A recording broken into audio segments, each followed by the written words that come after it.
Okay, good morning, everyone, and welcome to the September Academy plenary session. Today, we've got our special guest, Grandmaster David Smerdon, who I first met in 2010, I think it was, at the Olympiad in Siberia. It was a very good event, good fun, lots of excellent chess. He's an Australian chess grandmaster and an economist, and he's written two great chess books, Smerdon's Scandinavian and The Complete Chess Swindler, which I think he's going to talk about today. So, over to you, David. Hi, everyone. Great to meet you all. Thanks, Sarah, for a nice introduction. So, as Sarah mentioned, I'm an Australian grandmaster living in Australia now. So it's night time for me here. But I lived in Amsterdam for quite a few years and came over to the UK often to play chess. I played in the 4NCL for many years for Guildford. During our purple patch where we won a few titles, which was super fun. I love playing in the UK. Not as much chess happening in Australia, but thanks to the internet, here we are, me and you together. We're going to have a chat today about chess swindling. Now, most of you probably have some idea what swindling is. If you think you know what it is or you've got a definition in your mind, you might even want to type it in the chat, because I've been working on this topic for a fair while. And one thing I noticed is that lots of people have got different ideas of what a swindle is. And I tried to come up with a definition myself for the book. So if you've got any ideas, you can write that in the chat. What we're going to do is we're going to go through a few examples from a book that I wrote recently, as Sarah mentioned, called The Complete Chess Swindler. So I can see that Theo's mentioned that already in the chat, which was good fun to write. It took me a long time to write. I think it won the ECF Book of the Year in 2020. One great example of swindling, says Theo, is, he's already got a game there. Look at that, Trojan versus Hazard. That's a really interesting example. I've got that example in my book. We're not going to talk about it today, but that's one of the most famous ones. But yeah, and then Charlie's got the definition that I think a lot of people would probably think about first when it comes to their minds. He says, when you are losing and then you get back the advantage. And that's really close, but I think there's one thing missing about that definition. So we've all had losing positions. I've had, I think, thousands of losing positions, and hopefully you haven't had as many as me, but I mean, we all get in losing positions. That's chess, right? And the key is, how do you turn those losing positions into points? Maybe a half point, maybe a full point. Do you just keep playing, never give up, never resign, and hope that they blunder? Well, yeah, you can do that. That's a good attitude to have. It's optimistic, it's gritty, it's tenacious, but it doesn't help them to blunder. You're basically just hoping and praying that something lucky happens to you and something unlucky happens to them. And sometimes it does. But what this idea of swindling is all about is trying to find ways to encourage your opponent to make a blunder, doing everything you can to make them make a mistake to the best of your ability. So we're going to try to be proactive, encourage them to give us a half point, give us a full point, give us a chance back into the game. Now, sometimes it doesn't work and you lose. Okay, but you've tried. And if you make your best effort at swindling, maybe it doesn't work the first time, the second time, the third time. But even if it only works, say, one time out of 5, that's an extra half point or full point that you've saved every 5 games. It's pretty good. And over time, those points stack up. And before you know it, you've gained hundreds of rating points from where you'd be if you just resigned every time you got a bad position. I've got some other cool definitions here. Good work, guys. I really like a lot of these things here. Like Tal Smile versus Fisher. Yeah, that's a really good example. I love that you've mentioned Tal there because the first example we're going to look at features Tal, even though if you look at the screen, am I sharing at the moment, Sarah? I think I'm not. Right? Not yet. Yeah, okay. Well, I'm gonna share right now. It's good that just remember to do that. So you see the first example on the screen here. You won't see Tal's name, but I promise you he's going to be a star character in this little scene. So I'm going to take you all the way back to the year 1971. It's 50 years ago. Don't worry, I wasn't born then either. And this is a game played between two grandmasters, very strong grandmasters at the time. I'm sure you've never heard of them before. Furman was playing with the white pieces, and Schmeichel, that's a tough name to pronounce, Schmeichel was playing with the black pieces. And a lot of spectators were watching the finish of this game. Two grandmasters playing, only a few pieces left. Things weren't looking very good for Furman with the white pieces in this position. He's only got a knight left versus a bishop and two pawns. But most importantly, and many of you will know this, those pawns are rook pawns. We've got an A pawn and we've got an H pawn.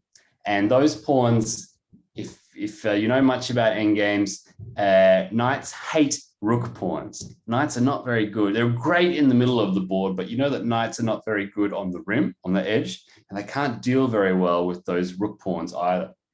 So this position is already basically finished. And in fact, only a few more moves were played. Some of you have mentioned the move knight e4, and knight e4 was the move played in this position. So knight e4 check, king f3, knight takes c5, a2, and resigns. Now that seems a little bit early, but we can kind of get an idea why, because if knight to b3, that's the only move to stop that pawn. As I mentioned, knights, they're just terrible with dealing with rook pawns. And here this knight is kind of trapped. It can only sort of move between a1 and b3. And as long as you're a little bit careful on the way that your king is coming across to that knight, you'll be able to pick it up. Now, one of the things you've got to be careful of, Theo, you just fell for the trap. You're too quick in the chat. We've got to get to that knight, but we've got to be a tiny little bit careful. Yep, now you've picked it up. Why we don't go to d3. We cannot go all the way to d3 because that knight c1 check is going to fork and pick up the pawn. And for the same reason, we can't go to e2. We can't go to a square which allows knight to c1 check. But as long as we're like a tiny bit careful and we actually go the long way, we'll be able to force that knight into the corner, and then we'll just come and pick him off and the game's over. And the grandmasters saw this, so white resigned and the spectators started to move away and they got ready to pack up the pieces when somebody in the back of the spectators said, just 1 second. Now, usually, grandmasters, we're pretty arrogant sort of people. A spectator says to us something like this, we're going to say, come, go away, leave me alone. But this was a very special sort of spectator. Now, Katie has just written to me and she's exactly right. Tal was the man, Mikhail Tal, world chess champion from the Soviet Union, one of the greatest swindlers of all time. And when Tal says something, you listen. He's usually got something smart to say. He actually took the pieces back a few more moves and he said to Schmeichel, who remember is a top 50 grandmaster in the world, super strong guy, and said to him, what would you have done if white hadn't played knight e4 check, but had played instead knight to b3? And Schmeichel looked at him like, are you really the world champion? You seem a bit silly to me because I'm just going to push the pawn. He said, I'm just going to play a2. What do you expect? And then Tal said to him, well, if you'd done that, you would only have drawn. And then he picked up the knight and played knight to c1. Now, that doesn't look like it's stopping the pawn from queening at all. And indeed, it's not stopping the pawn from queening. But now you see it, right? What happens if we promote to a queen? Well, that knight can't move anymore. Oh, man, you guys are flooding the chat. Stalemate, stalemate, stalemate. There we go. One of the great swindling motives or themes that you can use. The knight is completely pinned. It can't move at all. And let's not forget that the white king, now white kings should be in the center in the endgame. You should try to activate your kings in the endgame. And here we think that that king is kind of a stupid piece being in the corner. But actually at this exact moment, it's perfect because it can't move anywhere. The knight can't move anywhere. And that's stalemate. And Schmeichel, the grandmaster, looked at horror at this idea because, of course, if he doesn't push the pawn, well, then that knight's just going to take it and that's going to be a draw because we've got the wrong colored rook pawn with the bishop. We don't even need the knight anymore for that to be a draw. So Schmeichel looked at horror at the position and he realized, well, actually, I can't even promote to a rook, because if I promote to a rook, that's still stalemate. And if I promote to a bishop, well, I've actually got two black squared bishops. You don't even need the knight for this to be a draw, but the easiest way to finish it off is actually to just capture one of the bishops on the next move. And that will just end up in that typical bishop and wrong colored rook pawn endgame. And in fact, in this position, we can even force the stalemate straight away. So Tal started to walk away. He was a heavy smoker. He smoked something like 50 cigarettes a day. So he was probably going out for a cigarette. This was back in the day when people smoked cigarettes at the chessboard. Can you believe that? Oh, amazing, terrible times. But instead, Schmeichel said, wait a second. What if I promote to a knight, which Jaden's also mentioned in the chat, and we can see that Tori and others have pointed out what happened then. So Schmeichel called Tal back to the board and said, I would promote to a knight because that's enough material. I'm up by a piece and a pawn, and then Tal casually returned to the board and played the move knight to b3, forking the knight and the bishop, of course. But hang on a second, it can be taken, right? Well, it can. But there we go again, and it's stalemate. Now, let me point out something that I've got to say in case any of you are wondering what the engine says about this position. Well, the engine says that after the move knight to b3, there's no need for black to push the pawn. Pushing the pawn blunders away the win. So the engine evaluation will still say completely winning for black. You just play a move like, say, bishop to b6, and as long as you're nice and careful, that king will bring itself over eventually to the queen side and eventually knock out that knight, force the pawn down to become a queen. So it's still winning. Tori's asking for proof from the engine. I'm not going to show you proof, and I'm going to tell you in a second why I'm not going to show you proof. But this position is winning for black. Berkay is asking, did they see the engine during the game? This was 1971. We didn't have engines there. We didn't have computers or laptops or phones. Oh, we only had cigarettes, remember? Terrible times. Okay, so in this position, if black plays calmly, black wins. But that's not the point. The point is you gave yourself one more chance at taking a half point from the game by encouraging your opponent to blunder. You play the move knight b3 because the most obvious move for black, the most obvious move is to push the pawn, and that throws away the win. And that's what swindling is all about, finding a way to encourage your opponent, to tempt them to throw away the win and give you some points back. Now, I love this story because Tal is my favorite player, and I love the idea that even as a spectator, he can show this magic at the board. And I also love this time before engines. Now, don't get me wrong, engines are great. Without engines, you guys wouldn't be able to get the sort of training that you can get today, particularly in these terrible times when we're locked down in our houses. The fact that you can get online, use computers to solve tactics and train yourself is great. You can watch the top players in the world playing in a tournament and have the engine bar and see when they make great moves and see when they make mistakes. But one downside is that the engines sometimes don't tell you the whole story. Engines don't tell you about moves like knight b3, which are still objectively losing, doesn't change the engine bar, but practically speaking, against a human, increases your chances, your percentages of getting half points and wins.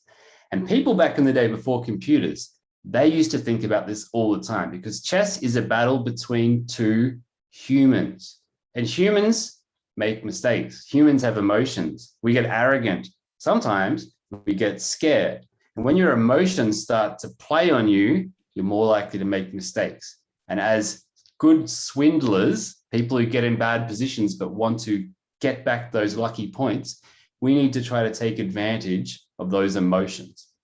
I'm going to show you my best attempt to be like Tal as a spectator. We're going to fast forward now to 2000 and I think it was 2015, this game. And this is a game played on the Gold Coast. The Gold Coast is a beautiful city right next to my city, Brisbane in Australia. Beautiful beaches, and they love playing chess on the beach. I've played many games of chess on the beach here. Oh, it's a great place to be. And they have these fantastic weekenders. This was a weekend tournament. And this was the last round game between a young FIDE master. I think he's now an international master with the white pieces, called Yi Liu, and an older international master with the black pieces, a bit of a legend, Alex Wall is playing with the black pieces. And what I noticed was that Yi, who's a brilliant tactician with the white pieces, was looking really depressed. He was looking really dejected because, first of all, he's a pawn down, but forget about that. Look at this rook on c2. Now, what do we know about rooks and passed pawns? Has anyone told you any rules about rooks and passed pawns? Where do we want our rooks to be with passed pawns? I'll give you a second to think about that as you, oh, there we go. Wow, you guys don't need a second. You guys are fast typers. Behind them, behind them, behind them, behind them. Yeah, exactly right. Good work, guys. Wow, you guys are quick.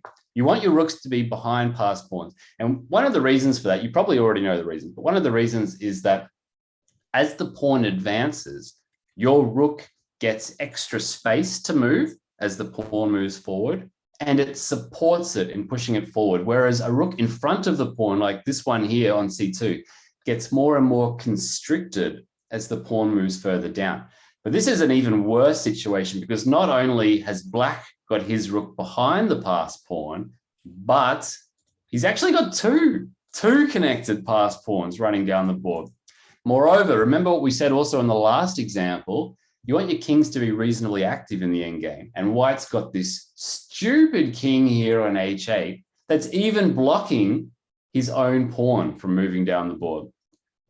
However, as a few of you have now mentioned in the chat, there is one advantage, one possible advantage to having a really tied up and constricted king in the endgame. We saw it in the last example as well. It introduces sometimes the theme of stalemate. So I was watching this game, board one, last round of a weekend tournament, first place on the line. And Yi Liu just sat there with his head in his hands, watching his clock tick down. And I realized something. He wasn't looking at the position anymore. He wasn't thinking about what to play. He wasn't looking for one last chance. He'd actually resigned in his mind. And he was just letting his clock run down while he was thinking about all the chances during the game that he could have taken and the mistakes that he'd made. And eventually his clock ticked to 0 and they shook hands, resigned, and they started to pack up the pieces. When out of the crowd emerged Mikhail Tal. No, there was no Tal. This was 2015. It was me, David Smerdon. It was the best I could do. I came up to them as they were starting to pack up the pieces. And I said, whoa, whoa, whoa, just stop for a second. I've just got one question for you, Alex. I've got one question for you, I said. Gregory says, Mikhail Smerdon. Oh, I'm going to have to name one of my future kids Mikhail. What a great suggestion.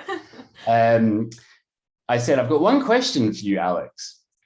What would you have done if Yi Liu hadn't just sat there with his head in his hands, falling asleep at the board, feeling dejected, but had made one more move, the move h7? What would you have done? And just like Jan Schmeichel in 1971, Alex looked at me as if I was the dumbest dumb person in the world and said, well, of course I would. And he reached his hand out to pick up the B pawn. Now, Alex Well has known me for a long, long, long time, probably about 25 years. And he knows that I don't say stupid things that often. There's usually some point to them. So he stopped with his hand over the B pawn and he said, wait a second. And he saw what I was about to say. So after B3, there comes, and a few of you have got the idea, you've put many comments here into the chat, there comes the move, rook takes C3. Some of you have mentioned the move G6. G6 is also quite a good move, by the way, but let's go through this line. They'll pretty much transpose into each other. Rook takes C3. Rook takes C3. And now G6. Now white's only got 2 pawns left. But remember how we said how stupid this king is here on H8. Well, he's not looking so silly anymore, is he? He might actually be the savior of the game because he can't move. The pawn can't move. We know what happens after f takes g6. That's stalemate now. So black's got to find a move that doesn't allow stalemate, but there's really not many options here because white's got a pretty big threat here. G7 followed by G8. So you've actually got to be a bit careful. In fact, probably the only way to stop that pawn going to G7 if you're not going to take it is the move rook to G3. But then we have G7 check anyway. We can't let that pawn promote. We're taking it and we've got stalemate. You've all seen it. Good stuff. You can also take on H7. That's a good point. Take on F7 in this position. And we're going to see that idea in the next variation. So Alex called me back to the board and said, well, hang on a second. What if I don't play B3? If the whole problem is that this king on H8 is stuck, maybe I can find a way to let that king out of the game. What if I play the move rook to C8? And the idea with rook to C8 is that I want to play king to E7, which is going to be check.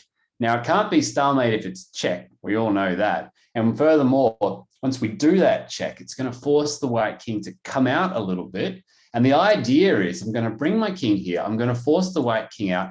I don't care if white gets to promote the pawn because I'm happy to give up my rook for that pawn over here because I'm going to be left with these two bad boys over here on the queen side. And we know that those two connected passed pawns, one supported by the king, those should be enough.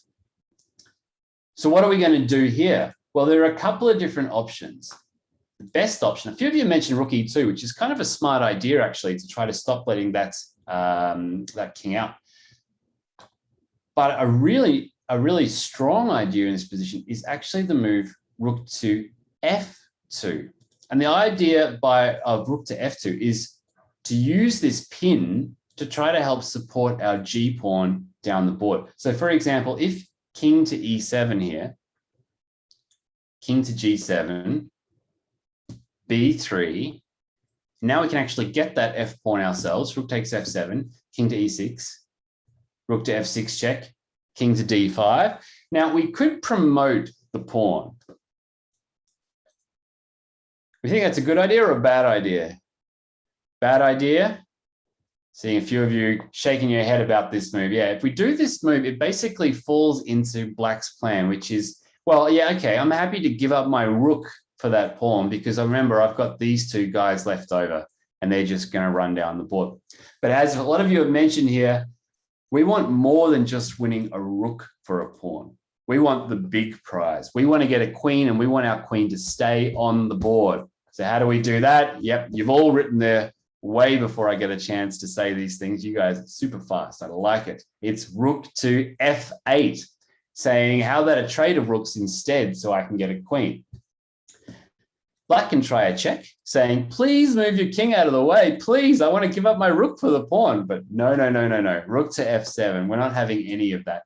The best that black can do is an exchange of rooks and to go into a queen endgame. But this queen endgame is actually a draw. If you don't believe me, you'll have to check that on your engines for yourself. So rook to f2 is a really great move in this position. Black actually has a way to try to make things a little bit more complicated, and that is not the move c2. What are we going to do after c2, do you think? Any ideas? You guys are fast. I'm pretty sure I'll see something in the chat. Oh, there we go. Couple of options for g6, couple of votes for rook to c2, basically split 50-50. The better move in this position is actually to play rook takes c2. And then after rook takes c2, g6, we've actually got almost exactly the same position that we had before, where remember, the only way to stop this pawn is either to take it and allow stalemate straight away, or play rook to g2 and force the stalemate this way. G6 is the right idea, but in this position, it actually, oops, sorry about that. Yeah, after C2, if we go G6, got to be a little bit careful because after queens, I haven't checked this on an engine, which is always risky for a coach, but let's see what happens live. So G7 check, king to e7. And I guess we can try to get a queen here, but the problem is that instead of taking it, we've got queen to c3 check. And that queen's going to force checkmate. Maybe the best option if you wanted to try to play this position is to have one more go at a swindle with rook takes, oh no, it's check. Of course, it's check after king to e7. So if you want to try to promote, you might have to try to promote to a knight and hope that black decides to take that knight. But we've got no reason to take that knight. We can just move the king away and it should eventually be a win for black. To be a tiny bit careful about where the king goes. King to f8 might allow one last stalemate trick. But ultimately, if we just run that king as far away from the action as possible, there's no more stalemating tricks and black would win this one. But as we saw, instead, after c2, rook takes c2 will force a draw. The best that black can do in this position is actually to play the move b3. Now it's g6. King e7 is check. King goes to g7. Take that pawn on g6. But we're not queening, remember. We're not giving up the rook for the queen in this position because those two pawns are just too strong. We've got to try to force the queen with rook to f7. Very good, Wadhana, very good, Charlie, very good, Teo. Rook to f7 check. And after king to e6, we'll force that king up a little bit and then play rook to f8. The best that black can do in this position is actually to swap the rooks off.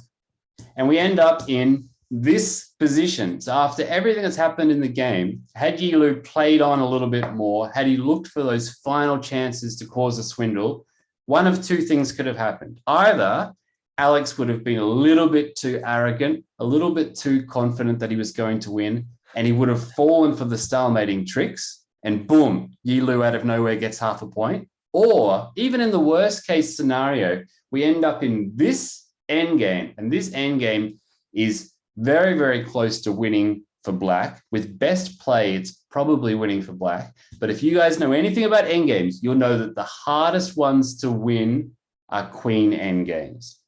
Because if you are the side with the advantage trying to win, at every move, you've got to find a way to calculate to get your king out of the checks. And that's really difficult to do because there are so many checks everywhere in queen endgames. Whereas if you're the defending side, your job is super easy. When it's your move, you check. That's it. That's all you have to do. So when both sides don't have much time left, it's really, really hard to win queen endgames because you have to think. The other guy doesn't really have to think. So even though black probably should win this in most grandmaster games with lots of time on the clock, it's still super, super tricky. So when this game finished, and Alex and Yi Lu and I, we analyzed the game a little bit more. We had a bit of fun. We looked at these different queen endgames.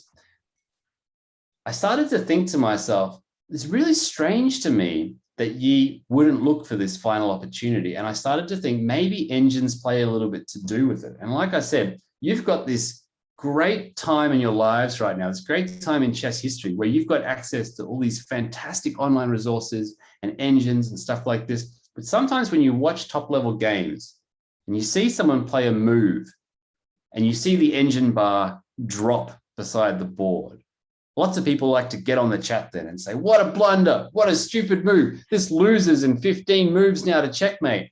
But there's a little bit more to it. There's that human element of trying to think about what your opponent's thinking and to take advantage of it. I think that's lost a little bit these days. And so I started to collect swindles. And I did it by going on the internet, going on Facebook, on Twitter, on social media, emailing lots of grandmasters and international masters and FIDE masters and saying, send me your swindles, send me your best swindles you've ever played in your life. I'm going to collect them all together. I'm going to try to work out what are the best ways to encourage people to blunder, and then I'm going to write a book about it. So that's what I did. It took ages. I collected over 1,000 swindles from people around the world, including some of the top players, some from, for instance, Gawain Jones and Mickey Adams from the UK, also Magnus Carlsen, went through the games of Mikhail Tal, Gary Kasparov, Bobby Fischer, all the greats, right? And I found that being a top player didn't just mean that you got into winning positions all the time. No, most of the top players in the world are also fantastic swindlers.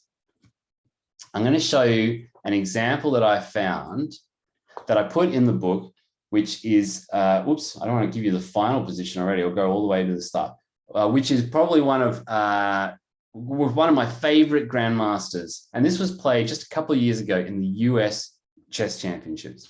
Now, this grandmaster is playing with the black pieces. His name is Timur Gareev. He was born in Uzbekistan and now plays in the US. He's playing against Samuel Sevian. So you've got two very strong grandmasters. Timur was 2,600, Samuel Sevian's 2,600. Big game US championship. Now, when I analyzed all these different swindles, I realized that there were a couple of different techniques that you could use, different tools that you could use to try to encourage the blunders. And it all depends on what you think your opponent is feeling in their winning position. Are they nervous? Are they scared? Are they worried that you're going to attack them? If they're a nervous sort of person, then maybe going crazy and attacking them is the way to go. I call this the Berserk Attack. And I wrote a big chapter about how you can identify when you should go berserk and how best to do it. But often your opponent is feeling really confident that they're winning. They're feeling pretty good. They're feeling like they played much better than you. You're pretty weak. You got into a losing position and you should just resign and go home. That's what they want to happen. And in fact, they might be getting a little bit impatient. They're so arrogant, they're getting a bit impatient. They want to finish you off quickly. They want you to resign now. They're getting a bit frustrated. They're getting a bit offended. If your opponent is like this, not scareful and afraid, but the opposite, one of the techniques you can use, I call the Trojan Horse. Has anyone ever heard of the Trojan Horse before? You might have heard about it either as a, well, if you're into computers, it's a type of virus that people can send you. But that takes its name from something way, way, way back in. Oh, yes, very good, Rakaya, from Greek mythology. That's right. Go way, way, way back into ancient times. It was a battle between the Greeks and the Trojans. Huge battle. Thousands died, all because of one woman. But let's not go into that part of the story. The point is, the big battle's happening, and the Greeks, they just can't get through. They can't get through the gates. They've been trying and trying and trying, can't get through. So what they did, during the night, they built a wooden horse, and they put the wooden horse outside of the gates of Troy, and they got in their ships and they sailed away. They said, it's been too long. We've fought this battle. We've lost many men. We're out of supplies. We haven't got the woman. Have the horse as our gift. We surrender and we're gone.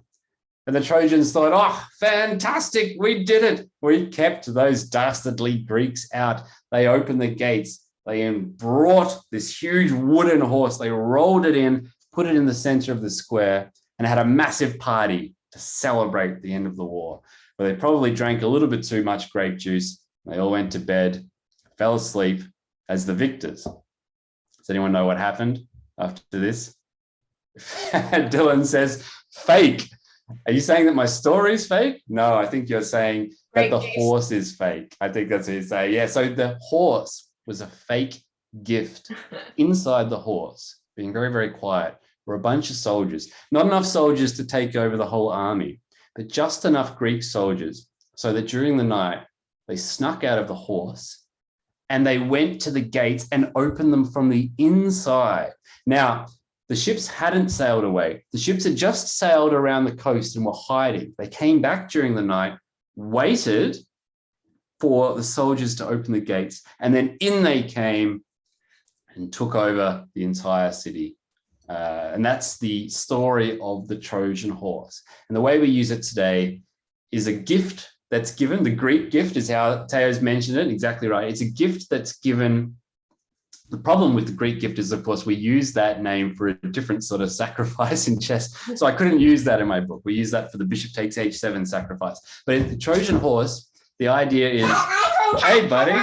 Yeah, I'm giving a seminar right now. Hello, everyone. This is my little 3-year-old toddler, Leo. He's come to quickly hear the end of the story of the Trojan horse. So the way that we use the Trojan horse in normal non-chess discussions is we use it to say that we're giving a gift to someone that's not really a gift. We're actually using it to take advantage of people afterwards.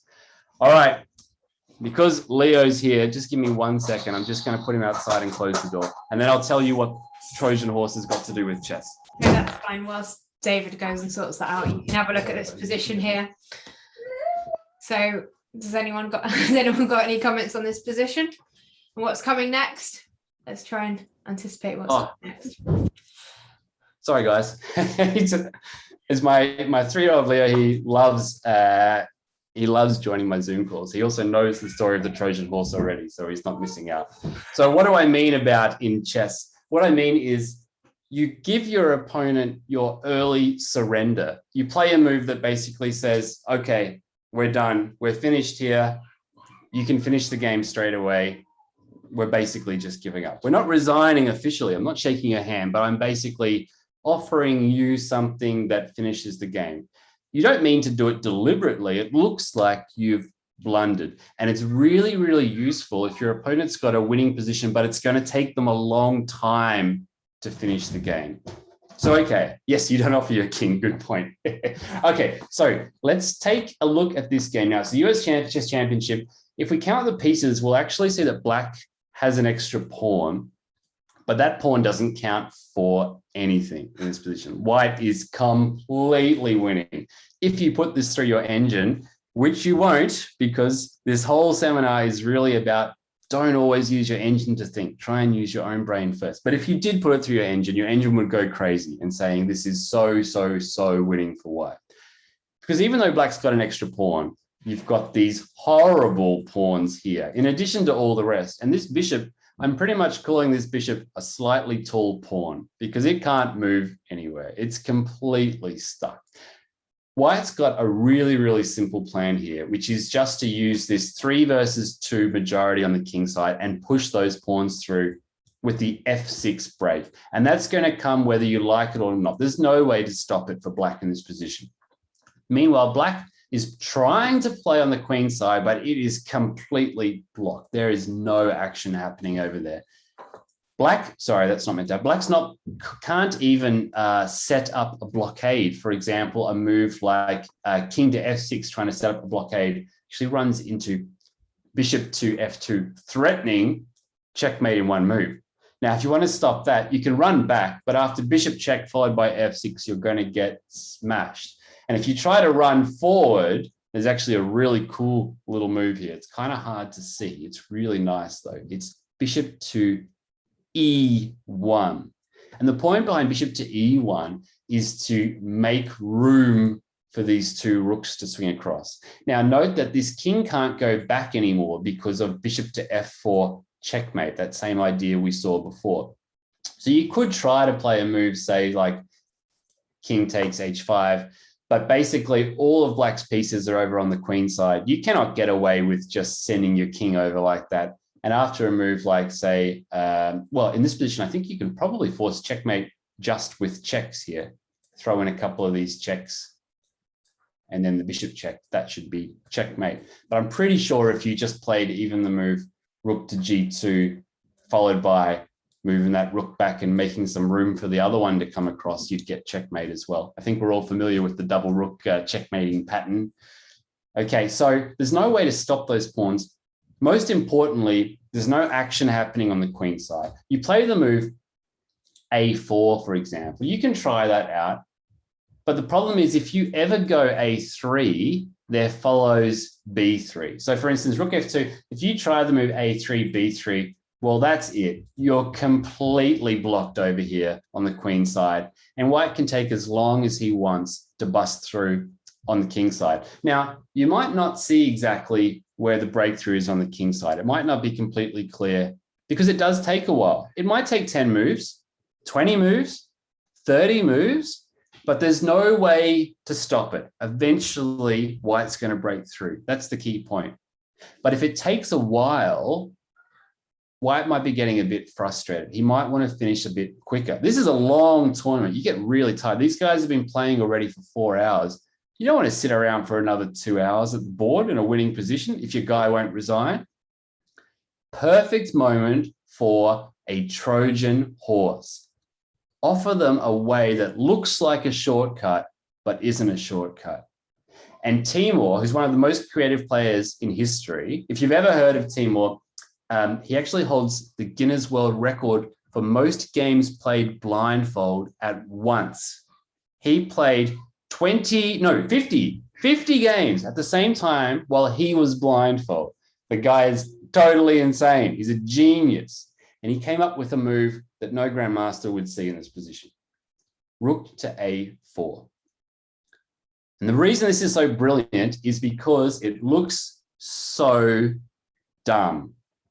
And I can tell you why it looks so dumb, because there were 3 live commentators when this was being streamed out.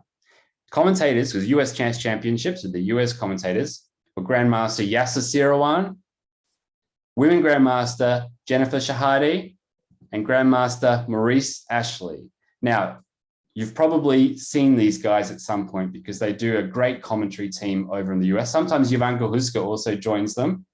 And the 3 of them, plus me and everyone else around the world watching, thought this was such a dumb move because after A3, that rook is dead, completely stuck. Unfortunately for these 3 commentators, and luckily for me, I was saying that is such a dumb move, but nobody could hear me because I was just at home by myself. But these 3 guys were live online to thousands of people, and they said, what a dumb move. That rook is dead. It's finished now.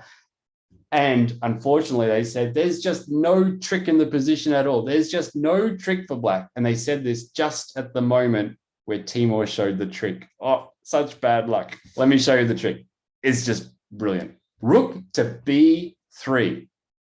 Now, if you look at this position with white, you think to yourself, let's look at black's pieces.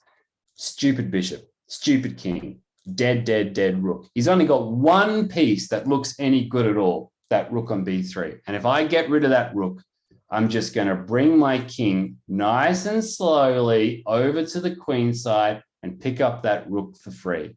It might take a little while, but I'm going to get there. I just need to get rid of that rook on B3. What's the move that I can do that gets rid of that rook on B3 so that I can pick it up? Another way, by the way, to try to pick up this rook on A4 is to eventually bring your bishop back to C1 to defend the pawn on A3, and then just push your B pawn to B3. That's another way to win it. The problem is there's a rook on B3 blocking it. If we can just get rid of that rook on B3, the game is over. So the move is, and you all spotted it, rook to D3.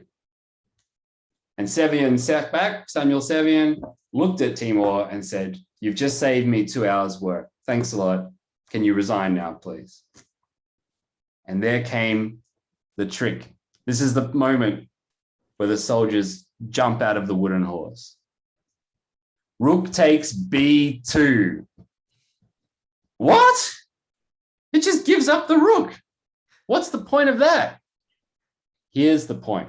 By forcing this rook to D3, after the recapture, rook takes B2, rook takes C4 check, the white king can't retreat anymore. He can only retreat to F3. And now we see the double point by forcing that rook to go to D3. It's E4 check. And believe it or not, the black pieces, just like the soldiers, have sprung out of their cage, come back to life. Black wins back the rook with interest, a few extra pawns. That bishop doesn't look so dumb anymore with a winning endgame. Now, this didn't happen. What happened was rook takes B2, and you can find this moment on YouTube. If you've now, I want to see if I can, I'm even going to put the link in the chat. You can find it in my book, but I'm just going to put it in the chat.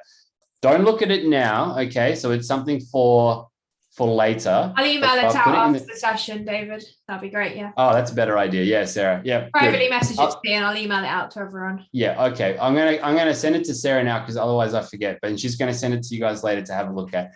But it's the exact moment pinpointed on the YouTube video where Timur plays rook takes b2, and you can see Sevian's face, and you can see the commentators' faces and their reaction. Oh, beautiful moment of chess. But Sevian is not rated 2640 for nothing. He's a smart guy. And he did what you should do. If you've ever got a winning position and you get swindled, you need to take a break.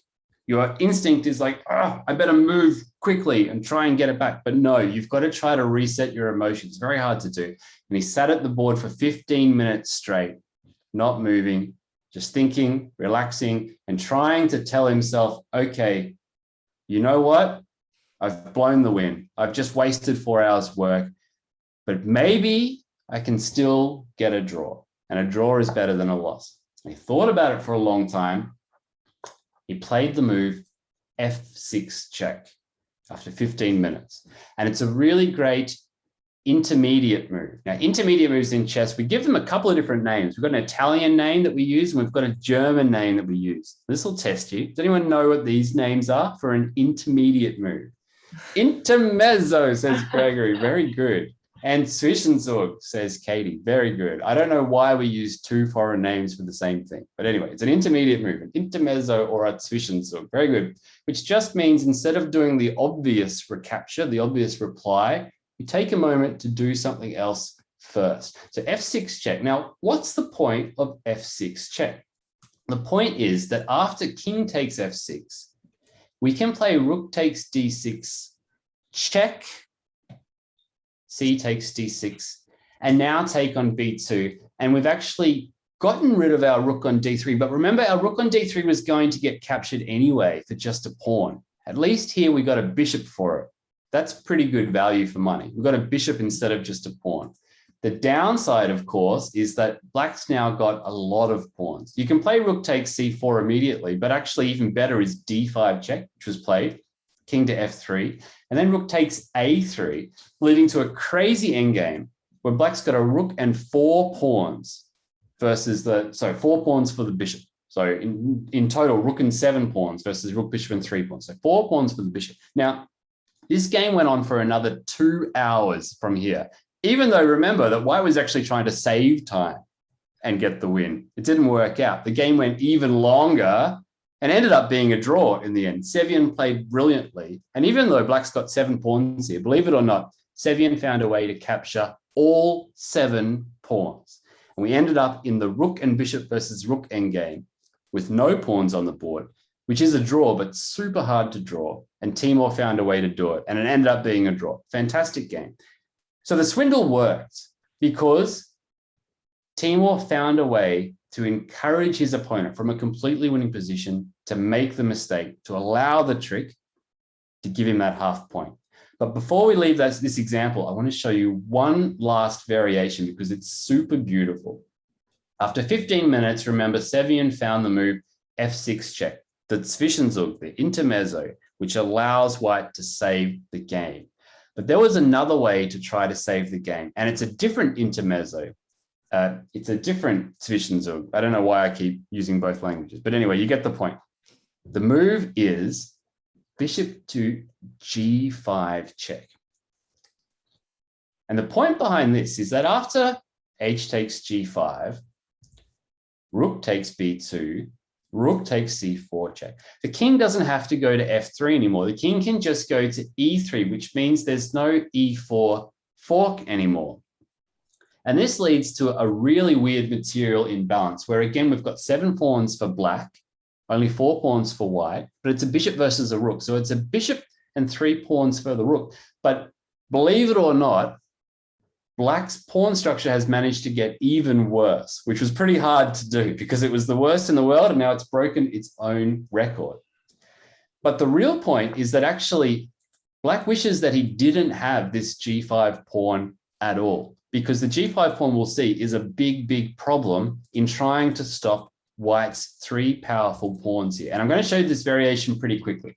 Rook h4 seems like the most natural move because you're stopping this idea of creating a passed pawn. And now white starts to go crazy with sacrifices. Rook takes d6. Now, we don't want to take that with the king because it's f6 and g7. And remember what I said? Black wishes he didn't have that G5 pawn. It's actually getting in the way of stopping the pawns. So we better take that rook with the C pawn. Now I'm going to go a little bit quickly here just to show you the beautiful stuff. So don't worry too much if you don't capture all the variations. Rook B7 check. Should we go up? I don't think so. Better go back. So king to F8. Now, rook F7 check. We've got to go to G8. We can't go to E8. We've got to hold on to our pawn. So we go here. Now it's rook to D7, threatening checkmate again. King F8, hoping desperately that white takes a pawn so that black can finally take that pawn. But no, white doesn't give any relief. Rook D8. Rook takes D6. Remember, the last rook just sacrificed itself on D6. Now this rook sacrificing itself on D6 because if king takes, we've lost both of our rooks, but just so that we can play F6 and promote. Now, black doesn't have to take it. Black can keep the game alive by finally taking that pawn on H5. And you'd think in this rook endgame, having an extra 3 pawns, black should be fine. But it's not over yet because it's F6 check, takes F6. Now, G7's not working. The king comes across, but believe it or not, in this position, white can play rook to D8. Take my rook, says white. Take my rook. And the point is, I'm about to play G7. I'm about to play G8. Remember what I said, this pawn on G5 is actually stopping black from being able to get the rook behind the pawn. And if king takes F8, it's G7, and we don't have many pieces left for white, but at least that pawn's going to make it to the end. The best that black can do in this position is take that last pawn off the board, and we would have ended up in an endgame like this with queen versus rook and 6 pawns. And you want to know how this ends? Well, you can't put it in a table base. There are too many pawns, but I can tell you it should end in a draw. Okay, that's the end of this example. We've only got a few minutes left, but I'm going to show you one last example. Before I do, so what I did with this book, right? The Trojan Horse was one of the chapters in this book, one of the patterns that you can use. And the key is to try to work out, when do you find yourself in a situation where you can start thinking about a Trojan horse? Like when's it appropriate? And how do you come up with these sort of crazy ideas? It looks like Timur in this example just came out of it because he's a magician. But you can do that too. You can train your mind to learn these techniques. That's what I go through in that chapter. But I had like a bunch of different ideas as well, like the Berserk Attack, like I mentioned before, and a few other different ones. But that's not something we can cover all here. And I don't want to, I don't want to send you off in the wrong direction too much, but just to say I did also come up with a Chessable course on this. I just mentioned it quickly because I checked today and by coincidence, it happens to be on sale. So anyway, it's about 25 hours of videos. So this has been 1 hour of listening to me. And if you don't like that, then don't get this course because this is 25 more hours of listening to me. So if that's not for you, then I understand. But I'm going to show you what I think is the number one quickest tip that you can learn for when you get in bad positions. The number one quickest tip, without having to go through all that stuff, to try to help you to come up with swindles. I call it the 3 questions technique. You probably guess what's in it. 3 questions. Okay. So you get yourself in a bad position. You're feeling like resigning. You're feeling like you want to go home. You want to go outside and play handball. You want to forget about chess forever. Stop. Don't resign just yet. Ask yourself 3 questions. I'm going to show you one last example. I'm going to turn this around. Hang on a second. There we go. One last example, show the 3 questions technique. But first, let me tell you what the 3 questions are. 3 questions are, what does my opponent want? Question 2, how are they going to do it? And question 3, this is the most important. What's good about my position? Now, you need to know what your opponent wants because you need to get an idea of what's in their head. How are they thinking right now? Do they want to finish the game quickly? Do they want to checkmate you as quickly as possible with an attack? Do they want to swap off pieces and win in the endgame? You need to know those sort of things. Second thing, how are they going to do it? You need to know this because you need to work out what's their next move going to be. That's what you need to know. If you don't do anything or you do a nothing move, what's their next move going to be? What's their plan? And then the third thing, it's partially to make yourself feel better because you're feeling a bit down after being in a bad position. So try to look at the positives. What's good about my position? What's bad about their position? The second reason for this question is to try to work out what are the advantages that you can use and try to match them with your opponent's intended next move to come up with a swindle. I used the 3 questions technique in this blitz game. I had 30 seconds left on my clock. Maybe it was 60 seconds, somewhere around this. But the 3 questions technique is really fast. Once you get used to it, you can do it really fast. Now I'm black. I got a rook and a bishop for the queen. It's not great. Most importantly, my king is under huge attack in this position. I'm going to ask myself these 3 questions. What does my opponent want to do? How do they plan to finish off this game? Is it by swapping pieces and going for an endgame? Probably not. They're going for checkmate. It looks like they're going for checkmate. Okay, second one. How does my opponent intend to do it? What are they going to do if I do a nothing move in this position? Let's do a nothing move like a5. What are they going to do? If it's white's move, how are they going to finish me off? Rook e7 check, exactly right. King goes to c8. And now, probably the strongest move is queen to a7. Threatening, I believe, 1, 2, 3, 4 checkmates in one in a row. That's quite a lot of checkmates in one. So this is not looking very good for me. So that's what's going to happen if I do nothing. This hasn't made me feel much better. Time for the last question. What's good about my position? What's good? Well, not much, to be honest. My king's exposed. I'm down in pieces. I've got a bad pawn structure, but I've got control over the light squares. My bishop's pretty strong, as Gregory mentions. Yeah. And what's bad about my opponent's position? Sorry, I've got to take that pawn back. Thanks. What's bad about my opponent's position here? Well, his king. His king on g1 doesn't have any defensive pieces around it. The queen and the rook are on the attack, and for good reason. They're about to checkmate me, but the king, yeah, that's a good comment. The king is lonely and depressed. So what can I do in this position? Remember, you've got to try to combine what's good about your position with what your opponent plans to do. Now, if I do nothing, remember, my opponent plans to do rook e7 and queen a7, which means I will have the chance to throw in a check. Now, what happens if I do this check? Remember, this is all hypothetical, but let's just see what happens. I get a check. I get another check. Notice how all my checks are on light squares. What's good about my position? I've got control of the light squares and my opponent's king's weak. So king g3, I can get another check on the light square. I can get another check on the light square. I can play rook g5 check. I can play rook g6 check. But then I run out of checks. That's the end. And I did a pretty good job, right? I got a lot of checks in. That was fun. But in the end, I just don't have enough pieces where they need to be. Great control over the light squares, not many on the dark squares. Now, a fantastic idea for a swindle was mentioned by Jaden in the chat, and that is this idea, rook h to g8. Really great swindling idea. I really appreciate that one, because if rook e7, king c8, queen a7, if my opponent's not thinking, then we know what happens now. It's check and boom, and that king can't go to g3 and it's checkmate. And that's going to work in blitz games against players up to a certain level. Against most blitz players, I'd say this is a good chance. This is a good final swindle to try. The problem was I was playing against the 2300, and I didn't think this was good enough against the 2300, who's got a couple of minutes left on his clock. I thought I needed something just a little bit more subtle, just a little bit trickier, a little bit sneakier. So I took this idea of Jaden's and I took it one move deeper. Now, Rukia says, but I don't play blitz. Fair enough. But remember, this worked in blitz against a 2300, which means it's probably going to work in a classical game up against people around 1600, 1700, even up to 2000. I think my next move, even in a long game, gives you a small chance of success. Maybe it's only 20%. 20% is much better than resigning, huh?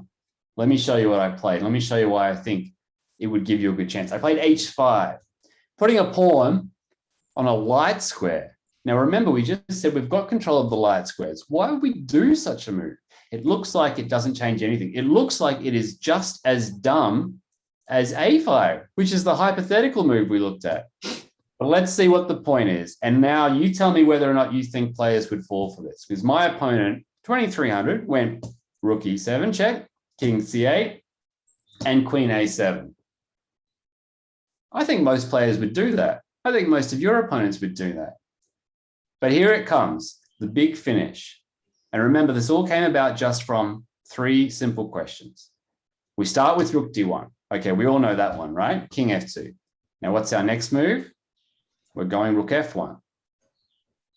And we had this before, but that pawn was on h6. What do you think the difference is now? Nice one, Teo. h4 check. Okay. King to h3. Well, hang on a second. The king's safe now, right? Is it? Last chance for a trap, guys. See if you can spot it. If you spot it, write it in the chat. Go for it. Here we go. Flooding the chat. Good. Now I won't be able to find those other messages I was reading. Excellent. Go, flood it. You see the big finish. And the big finish has all got to do with things that you guys already spotted when you did the 3 questions. Control of the light squares. And as Gregory said, the strong bishop on b5. And this is how the game finished. Rook f3 check. Pawn takes. And there it is. Bishop f1. The cutest little checkmate to turn a certain loss into a win. How did you feel after that, David? I felt like I was going to put this in my book. I felt like I'm not going to keep this one to myself. I want to tell the whole world. All right, guys, that's the final little example I want to show you. And remember those 3 questions. What does my opponent want to do? How are they going to do it? And what's good about my position? That already, just those 3 questions can get you a long way when you're in a losing position. Now, Sarah, I know I've gone over time a bit. I don't know if anyone's got any questions they want to ask or whether you need to wrap it up. It's up to you. No, it's fine. If you're happy to take questions, then we can take some questions. As long as you don't need... What's the time over there? Is it 8 o'clock now? Oh, no, I'm fine. You're as fine. long Okay. as long as my 3-year-old is happy, then I'm happy. That's at this time of night, that's the general rule, I think. Okay, perfect. Well, does anyone want to ask David any questions? I think I'll stop the recording now, and then we'll take questions. Okay.